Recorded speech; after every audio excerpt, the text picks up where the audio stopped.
दीपावली का आनंद उत्साह अभी कम नहीं हुआ कि छठ ने अपनी छटा बिखेर दी। आज छठ पूजा का दूसरा दिन यानी खरना है। आप सबको छठ पूजा की शुभकामनाएं। सूर्य जो ऊर्जा का अक्षय भंडार है, जिसकी किरणें धरती में दबे बीजों को जगाती हैं, बढ़ना फलना सिखाती हैं। जीव जंतु वनस्पति सब में जीवन का जादू भर देती है। छठ पर्व के अवसर पर हम सूर्य देव का धन्यवाद करते हैं और कामना करते हैं कि धरती पर धन धान्य की व्यवस्था में उनका सहयोग निरंतर बना रहे। सभी दर्शकों को नमस्कार। किसान भाइयों, विज्ञान की तरक्की के साथ साथ खेती में काफ़ी परिवर्तन आया। अब वो समय नहीं रहा जब किसान भाई वही गिनी चुनी खाद्य फसलें लगाते थे। आजकल किसान भाई अदल बदल कर नई नई फसलें लगा रहे हैं और वैज्ञानिक ढंग से खेती कर रहे हैं। खेती के क्षेत्र में और क्या कुछ नया हुआ है, आइए जानने के लिए हमेशा की तरह सबसे पहले देखते हैं खबरें खेती की। दालों की नई किस्म पूसा अरहर 16 अत्यंत फायदेमंद। अपशिष्ट से हो सकता है संपदा सृजन। और राष्ट्रीय शूकर अनुसंधान केंद्र द्वारा 2 संकर शूकर किस्म जारी। नमस्कार, खबरें खेती की में आपका स्वागत है। मैं हूं अंजू सिंह। अब खबरें विस्तार से। हाल ही में केंद्रीय वित्त एवं कॉर्पोरेट मामले के मंत्री श्री अरुण जेटली तथा केंद्रीय कृषि एवं किसान कल्याण मंत्री श्री राधा मोहन सिंह ने दालों की नई किस्म पूसा अरहर 16 के खेत का मुआयना किया। भारतीय कृषि अनुसंधान परिषद के वैज्ञानिकों द्वारा पूसा अरहर 16 किस्म का विकास किया गया है। श्री राधा मोहन सिंह ने बताया कि यह किस्म कम समय में पक जाने वाली, परिमित कम ऊंचाई एवं उच्च पैदावार वाली है। जहां एक और परंपरागत किस्मों को पकने में 170 दिन लग जाते हैं, वहीं दूसरी ओर यह नई किस्म पूसा अरहर 16 सिर्फ 120 दिनों में ही तैयार हो जाती है। मंत्री महोदय ने यह भी जानकारी दी कि यह किस्म किसानों को अगले खरीफ सीजन से उपलब्ध करा दी जाएगी। केंद्रीय वित्त एवं कॉर्पोरेट मामलों के मंत्री श्री अरुण जेटली ने भारतीय कृषि अनुसंधान परिषद के वैज्ञानिकों को पूसा अरहर 16 को विकसित करने के लिए बधाई दी और उम्मीद जताई कि देश जल्द ही दालों के मामले में आत्मनिर्भर बन पाएगा। कृषि विज्ञान केंद्र शिकोहपुर में अपशिष्ट से संपदा सृजन विषय पर राष्ट्रीय संगोष्ठी का सफल आयोजन किया गया। पिछले दिनों भारतीय कृषि अनुसंधान परिषद एवं भारतीय कृषि अनुसंधान संस्थान द्वारा आयोजित इस संगोष्ठी में कृषि एवं किसान मंत्रालय भारत सरकार के राज्य मंत्री श्री सुदर्शन भगत मुख्य अतिथि थे। उन्होंने सभी पंचायतों एवं ग्रामवासियों को संबोधित करते हुए कहा कि रसोई घर, खेत से लेकर खलिहान, गांव से लेकर शहर तथा फसल कटाई के बाद बचा कृषि अवशेष जैसे पुआल, भूसा, फूल पत्ते, घास, सब्जियां आदि के अवशेषों एवं पशुमल जैसे गाय, भैंस, मुर्गी, मछली तथा रसोई के हरे कचरे को सोना उपजाने वाली खाद से बदलकर अपनी आय में वृद्धि कर सकते हैं। उन्होंने इस बात पर बल दिया कि फसलों के अवशेषों को कदापि नहीं जलाना चाहिए। इससे मृदा उर्वरता में कमी तथा वातावरण प्रदूषित होता है। बेहतर है कि इसका उचित प्रबंधन करके खाद तैयार कर पेड़ पौधों के उपयोग में ला सकते हैं। ICAR के उप महानिदेशक पशु विज्ञान डॉक्टर एच रहमान द्वारा 2 विकसित प्रजातियों के संकर रानी व आशा संकर शूकर किस्मों को जारी किया गया। डॉक्टर रहमान ने शूकर संकर के विकास के लिए राष्ट्रीय शूकर अनुसंधान संस्थान के वैज्ञानिकों के प्रयासों की प्रशंसा की तथा यह आशा व्यक्त की कि ग्रामीण किसानों को इन विकसित शूकरों के पालन से लाभ होगा। डॉक्टर DK शर्मा, निदेशक राष्ट्रीय शूकर अनुसंधान केंद्र ICAR ने बताया कि रानी किस्म को विदेशी शूकर किस्म हैम्पशायर और देसी शूकर नस्ल घुंघरू से विकसित किया गया है। रानी नस्ल के लक्षणिक गुणों को 6 पीढ़ियों तक लगातार संकरण के लिए स्थिर किया गया है।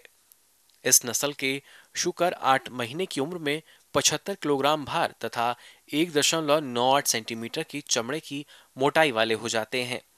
आशा नस्ल के शूकर 8 महीने की उम्र में 80 किलोग्राम भार तथा 1.75 सेंटीमीटर चमड़े की मोटाई वाली हो जाती है। केंद्रीय कृषि एवं किसान कल्याण मंत्री राधा मोहन सिंह ने स्वच्छता पखवाड़ा के समापन पर प्रेस वार्ता को संबोधित किया। कृषि मंत्रालय ने 15 अक्टूबर से 16 अक्टूबर से 31 अक्टूबर तक पूरे देश भर में मंत्रालय के अंदर जो 3 विभाग हैं, कृषि जिसके अंदर डेयरी फिशरी भी आते हैं, और दूसरा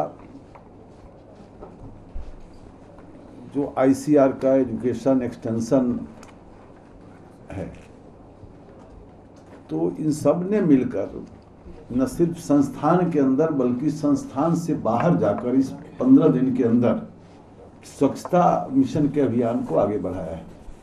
सबसे पहले तो हमने जो एक योजना बनाई है कि देश के 685 मंडी जिसको हम जोड़ रहे हैं, सबको 10-10 लाख रुपया अलग से देंगे कचरा प्रबंधन के लिए। लेकिन इस पखवाड़े के अंदर हमारे अधिकारियों ने, कृषि विभाग से राज्य सरकार के अंदर जुड़े हुए अधिकारियों ने बड़े पैमाने पर, मतलब लगभग कुल 271 मंडियों के अंदर जाकर, मुझे भी अवसर मिला था, मैं भी चंडीगढ़ के एक मंडी में गया था और स्वच्छता अभियान को दिन भर का वहाँ कार्यक्रम किया। 271 मंडियों में कार्यक्रम हुआ। खेती किसानी में मौसम की अहम भूमिका होती है, इसलिए किसान भाइयों, आपके लिए ये जरूरी हो जाता है कि आप मौसम की पूर्व जानकारियों को जान लें व खेती से संबंधित कार्य शीघ्र कर लें। भारत मौसम विज्ञान विभाग के अनुसार अगले 24 घंटों में अनुमान है कि जम्मू कश्मीर, उत्तराखंड और हिमाचल प्रदेश के पहाड़ी भागों में मौसम साफ रहेगा। उत्तर पूर्वी भागों जैसे सिक्किम, असम, मेघालय और अरुणाचल प्रदेश के कई हिस्सों में बादल छाए रहेंगे। पंजाब, दिल्ली, हरियाणा और उत्तर प्रदेश में मौसम साफ रहेगा। देश के निचले और तटवर्ती इलाकों आंध्र प्रदेश, कर्नाटक व तमिलनाडु में भी मौसम साफ रहेगा और कुछ इलाकों में तेज हवाएं चलने की संभावना है। खबरें खेती की में बस इतना ही। और अधिक रोचक और ज्ञानवर्धक जानकारियों के लिए आप देखते रहें कृषि दर्शन। नमस्कार। ये लो और बताओ। बस। अरे ये क्या भैया जी, बस इतनी सी रासायनिक खाद? किसानी छोड़ रहे हो क्या? किसानी नहीं, नादानी छोड़ रहे हैं। मिट्टी की जांच कराई है। अब तो लालाजी जितनी जरूरत है उतने ही उर्वरक खेत में डालेंगे। हाँ, किसान भाई आज ही अपने जिले की नजदीकी भूमि परीक्षण प्रयोगशाला में मिट्टी की जांच जरूर करवाएं और मिट्टी में पोषक तत्व, नमी व पौधे के विकास को देखते हुए केवल जरूरत के अनुसार ही पोषक तत्व डालें। और हाँ, मिट्टी में गंधक, जस्ता, बोरोन जैसे सूक्ष्म पोषक तत्वों का पता लगाना भी न भूलें।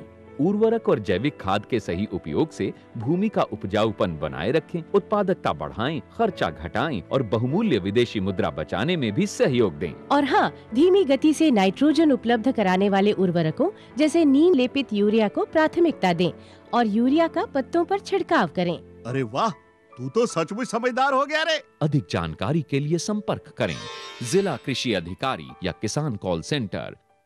मुझे क्या सुनाना चाहते हो? जो सुनाओ मेरी सौतन को। किसको? अरे वही तुम्हारा मोबाइल फोन जिससे सुबह शाम दिन रात चिपके रहते थे और कहते थे किसान कॉल सेंटर से बातें हो रही हैं।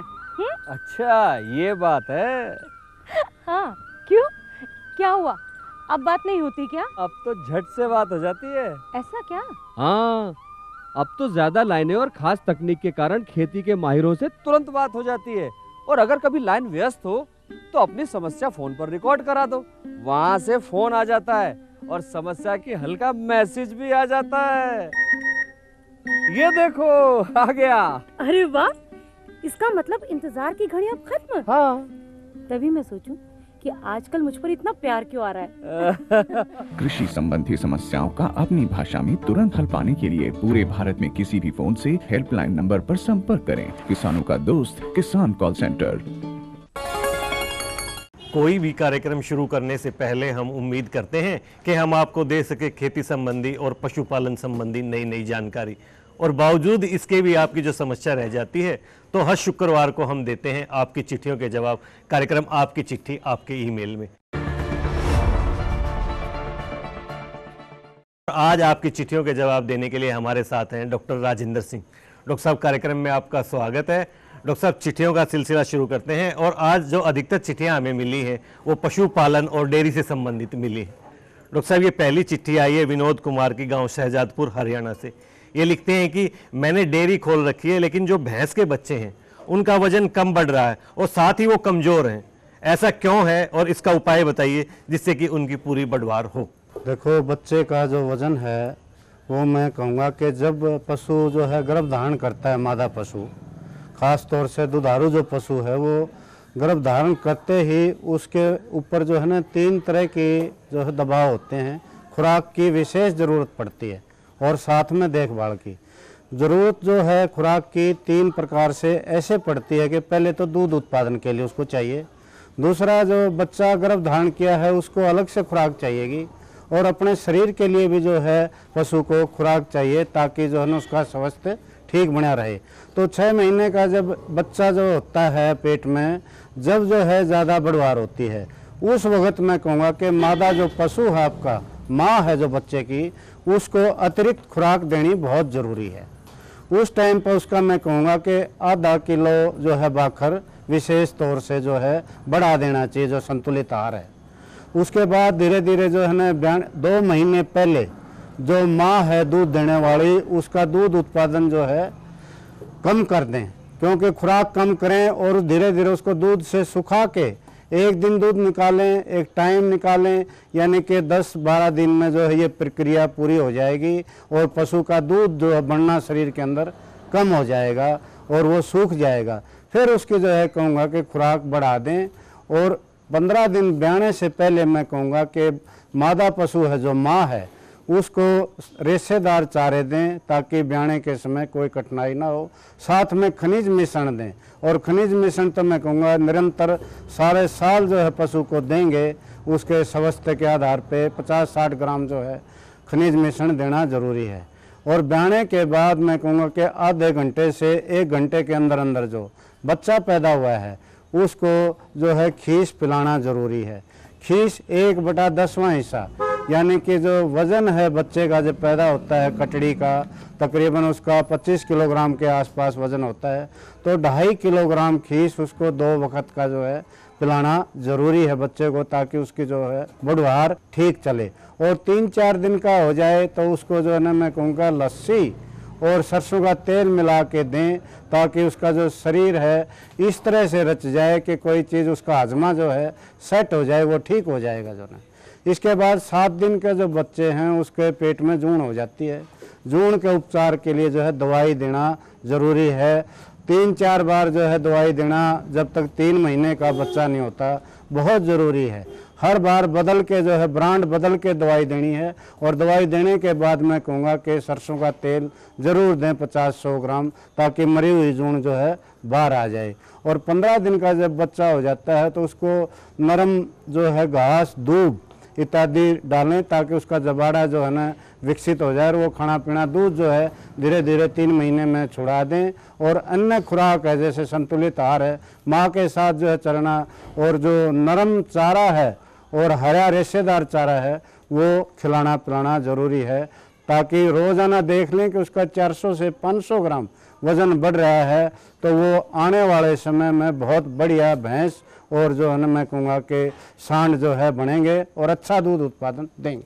राजेंद्र जी, अगली चिट्ठी आई है राम कुमार के गांव खेखड़ा यूपी से। ये लिखते हैं कि भाई मैं आपके सारे कृषि दर्शन के कार्यक्रम देखता हूं जिनसे काफ़ी शिक्षा व जानकारी मिलती है। तो डॉक्टर साहब इसके लिए तो हम इनका धन्यवाद करते हैं।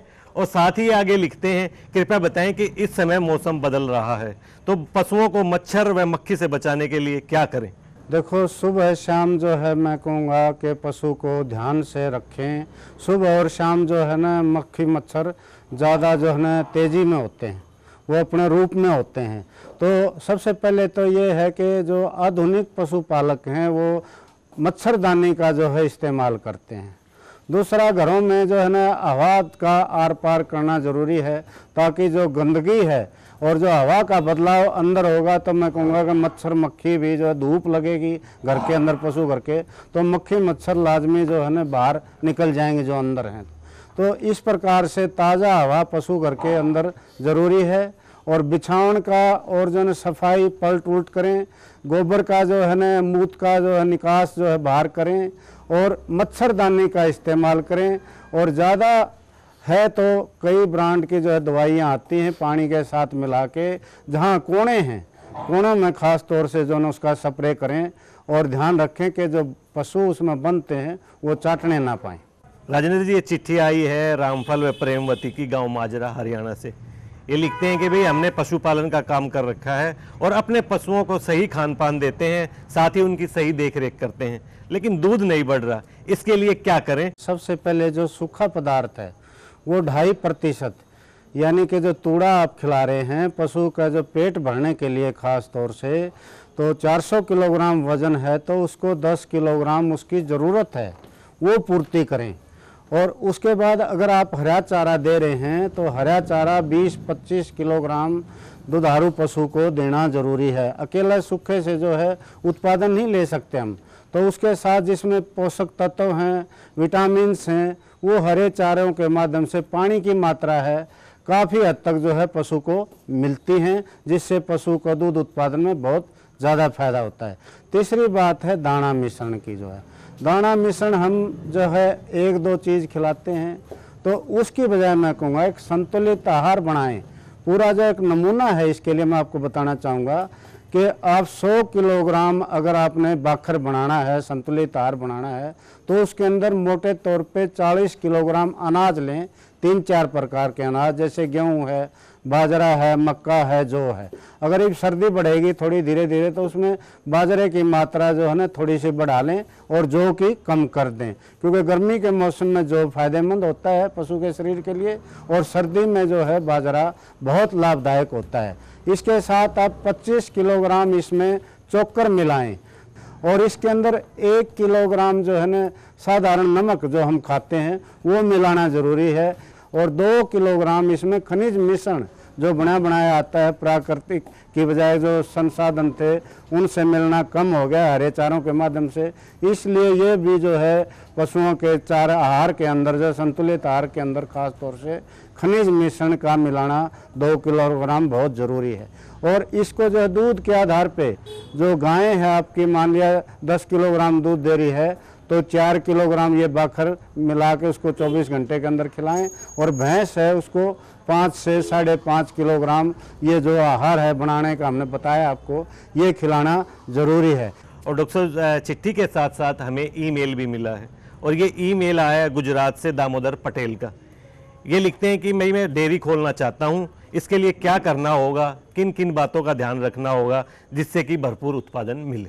सबसे पहले तो कोई काम शुरू करने से पहले जो है प्रशिक्षण लेना ज़रूरी है।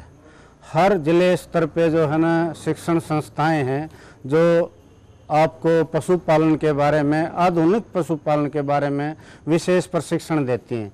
इसमें ख़ास तौर से जैसे नस्ल का चुनाव करना है, दूध उत्पादन के लिए जो नस्ल का चुनाव विशेष महत्व रखता है। जो दूध वाली नस्लें हैं जैसे गाय की हमारी हैं, भैंसों की हैं, भैंसों में मुर्रा है, नीली रावी है, इनके गुण के आधार पे जो है चुनाव करके आगे बढ़ें। इसी तरह से जैसे गायों में है, साहिवाल है, गिर है, और जो है डोनी है। अपने यहाँ के लिए जो है ना हरियाणा और जो मैं कहूँगा कि साहिवाल गाय जो अच्छा दूध देती है उसका चुनाव करके, क्योंकि जो चारे हैं वो भी सीमित है, हमारे पास संसाधन भी सीमित है, रहने की जगह भी कम है। अच्छे पशु पालें, मैं कहूँगा कि अच्छे पशु पालेंगे तो उनसे दूध ज़्यादा प्राप्त कर सकते हैं, उनकी प्रजनन की क्रिया सुचारू रूप से चलेगी तो उनसे बच्चे हम अधिक तैयार कर सकते हैं। अपने घर का बच्चा पशु तैयार करके हम आगे बढ़ेंगे तो मैं कहूँगा डेयरी का जो व्यवसाय है वो ज़्यादा लाभदायक होगा, न कि मोल जो है पशु खरीद के आप बदलाव करें, उससे जो है ना की बजाय अपने घर का पशु 2.5-3 साल में जो कहूँ तैयार करके आगे बढ़ें तो डेयरी का व्यवसाय बहुत ही लाभदायक और स्वरोजगार के लिए मैं कहूँगा प्रेरित करने वाला साधन है। डॉक्टर राजेंद्र जी, आपने आज हमारे पशुपालकों को जो महत्वपूर्ण जानकारी दी उसके लिए आपका धन्यवाद। आज हम आपकी मुलाकात ऐसी एक सफल पशुपालक सावित्री विशिष्ट से करा रहे हैं जिन्होंने कि पशुपालन के क्षेत्र में सफलता हासिल की है। तो क्या है इनकी सफलता की कहानी, आइए जानते हैं इन्हीं की जुबानी। सावित्री जी, कार्यक्रम में आपका स्वागत है। धन्यवाद जी। सबसे पहले तो हम आपसे जानना चाहेंगे कि गांव में रहते हुए किस तरह से आपने पशुपालन का काम शुरू किया और किस तरह से इसे एक व्यवसाय के रूप में अपनाया? देखो जी, ज़रूरत जो होती है वो आदमी ने सारे काम करवा ले हैं। आजकल इतनी महंगाई हो रही है, बालक भी पढ़ाने, घर भी चलाना, खेती थोड़ी थोड़ी रहेगी, बट बट के एक दूसरे में होगी, तो इसलिए खेती पर निर्भर ना रहे। पहले मैंने 2 भैंस रखी, 3 करी। जब देखा अभी दूध भी बिका है, शीत भी बिका है, घी भी बिका, सारी चीज़ बिका है। इस तरह पैसा मिला, पैसे से जो है बच्चों की पढ़ाई अच्छी हुई। इस तरह से करते करते मेरे मन में नहीं हुआ कि भाई जब 1-2 भैंस का इतना फ़ायदा होगा तो पूरी कर लूँ, इसमें 2-4 लोग आना और फ़ायदा हो जाएगा। 2 तो मैंने नौकर नाकर भी रखे। फिर जो कर गोबर का है, गोबर की खाद के लिए भी मैंने अपने खेत में खड्डे खुदवाए, उड़ा मैंने गोबर की खाद बनाई। गोबर सस्ते में जा था और खाद घने में जा थी। इस तरह से करते करते धीरे धीरे होता गया। मेरे द्वारा 10-12 भैंस है, गाय है, और इस तरह से पूरी डेयरी जो है चलन लग रही है। सावित्री जी, इस समय आपके पास कितने पशु हैं और कितने बहन भाई आपके साथ काम कर रहे हैं और कितने आप आमदनी ले रहे हैं? देखो जी, पास पड़ोस के भी 1-2 लगाए और अपना परिवार तो सारा इसमें लगाए हुआ है। बालक पढ़ का कभी इनका काम कर रहे हैं, नौकरी कर का कभी कर रहे हैं, इनका बाप भी लगा रहे, मैं भी लगी रहूँ हूँ, और जो है सारा कुनबा और पास पड़ोस में जो ज़रूरतमंद सी औरतें हैं उनमें मैं सोचूँ तुम भी थोड़ा अपना काम करोगी तो पैसा मिलेगा। कोई गोबर ठाउन का, कोई गोबर पाथन का, कोई लावण का, और आजकल तो जो ना वो गोबर पाथ का जो गोसे बनाओ है उनके भी पीछे मिलने हैं, वो भी कर रहे हैं। और सब तो बड़ी बात यह है कि भाई सफलता में मेरा नहीं, पूरे परिवार का और पूरे देश का, पूरी सरकार का हाथ है।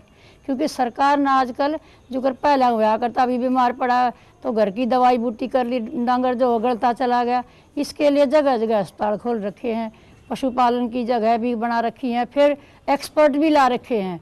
कभी इतनी सारे जो कर डांगर हैं तो ये एक ली तो धारणा कर दें, तो 2-4 जो है ना वो लड़के लगाए, बेटा तुम काम कर लो, तुम्हारा भी इसमें फ़ायदा होगा, उसके बदले में उन्हें पैसे मिल जाए।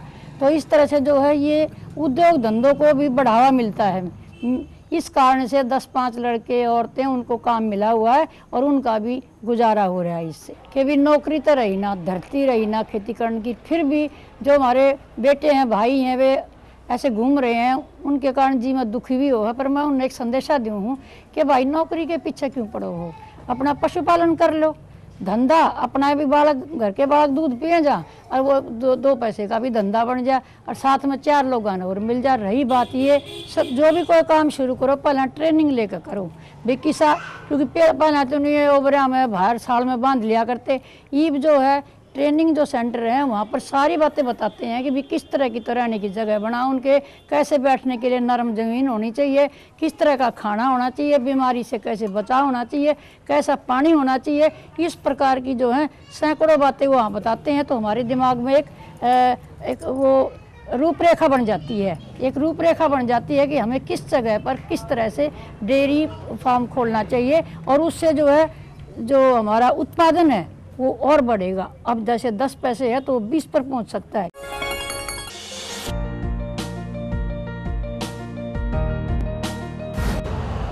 यूरिया का स्वदेशी उत्पादन 70 लाख टन बढ़ाने के लिए 6 उर्वरक संयंत्रों का उद्धार किया जा रहा है।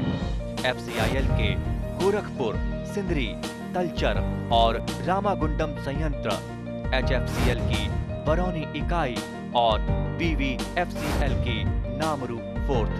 सोने पर सुहागा ये है कि देश में अब बनेगा सिर्फ नीम लेपित यूरिया, क्योंकि इससे होगा किसानों का फायदा ही फायदा। अनाज का उत्पादन 10% तक बढ़ेगा, बढ़ेगी 10 से 15% नाइट्रोजन क्षमता।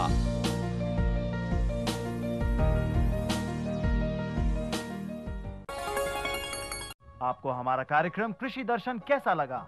अपने सुझाव, प्रतिक्रियाएं एवं सवाल हमें इस पते पर भेजें।